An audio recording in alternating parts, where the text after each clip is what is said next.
You just got $1 trillion. Not a million, not a billion,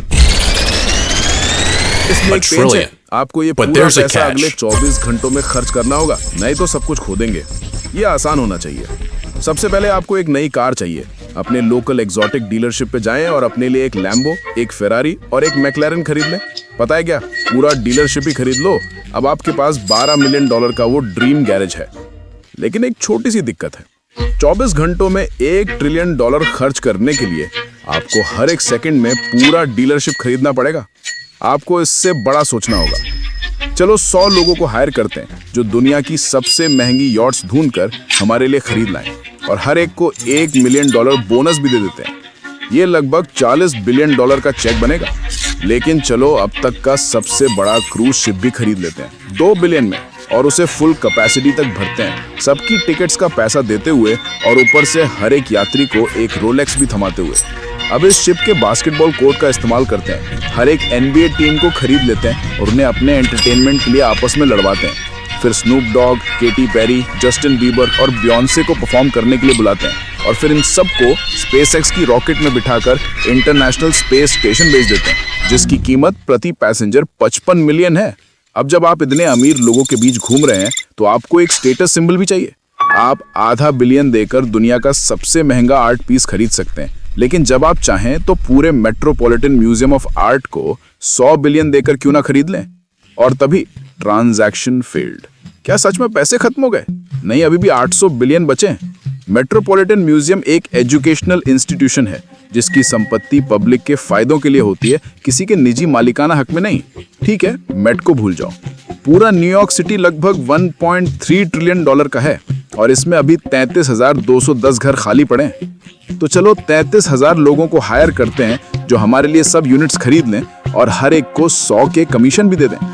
लेकिन कुछ सोचने की बात है। यूएस हिस्ट्री में सबसे महंगी रियल एस्टेट खरीद $240 मिलियन की एक कंक्रीट बिल्डिंग थी। ये बहुत लगता है, लेकिन आपके लिए $240 मिलियन खर्च करना वैसा है जैसे एक आम आदमी $60 खर्च करे। मुझे लगता है घर खरीदने की बजाय आपको कोई मेगा प्रोजेक्ट बनाना चाहिए। आसमान आपकी असली लिमिट है, आप जहां चाहें प्रोजेक्ट बना सकते हैं। अगर रास्ते में लोग हैं तो उन्हें हल्की सी जेब खर्ची देके निकाल दो, या फिर सऊदी वाला तरीका, लोगों को ग्रेव यार्ड के बगल में शिफ्ट कर दो। असल में मुझे लगता है कि हमें मिडिल ईस्ट ही जाना चाहिए।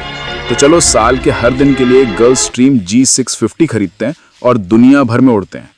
Welcome to the Arabian peninsula, जहां लोग लिटरली कुछ भी बना देते हैं। दुनिया की सबसे बड़ी पिक्चर फ्रेम, सबसे बड़ी घड़ी, सबसे विशाल घन, सबसे ऊंची संरचना और हाथ से बनाई हुई डूबती मानव निर्मित मरीना द्वीपों की दुनिया, ये सब कूल है।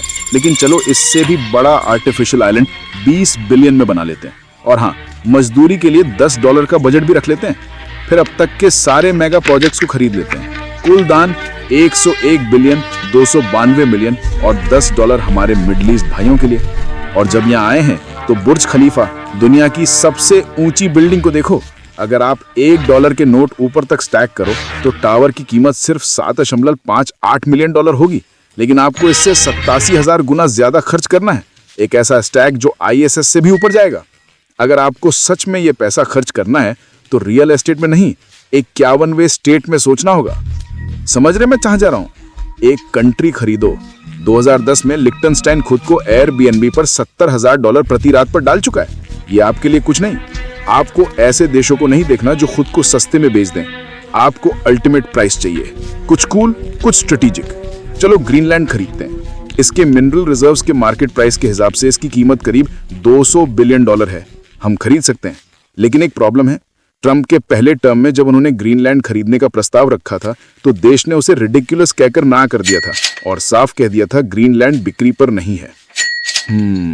चलो एक F-35 खरीदते हैं 80 मिलियन का। छोड़ो 2 F-35, 3, 10, 100, 2 aircraft carrier, 3 destroyer ship, 1 ballistic missile submarine और 57,000 ब्लैक वाटर सोल्जर्स। ग्रीनलैंड की हर जनसंख्या के लिए एक।